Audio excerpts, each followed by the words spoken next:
কান চলচ্চিত্র উৎসব আসলে কি? সেলিব্রিটিরা কেন এখানে অদ্ভুত সব সাজে হাজির হয়? কেনই বা এত টাকা খরচ করে এই উৎসবের জন্য? বাংলাদেশ থেকে কারা এই উৎসবে আমন্ত্রিত হয়েছে, আর যারা হলো না তারা কেন হলো না, সব জানাবো আজকের ভিডিওতে।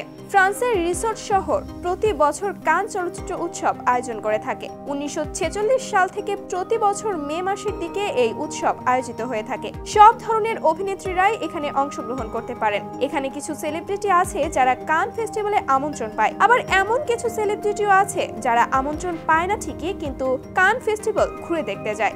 দেশ বিদেশের সকল তারকা এখানে উপস্থিত হতে পারে। বিধায়কের তারকাদের মিলন মেলা বলা হয়ে থাকে। দীর্ঘ 12 দিন যাবৎ চলে এই কান ফেস্টিভ্যাল। প্রতি বছর 2000 সিনেমা কানের জুরি বোর্ড দেখে।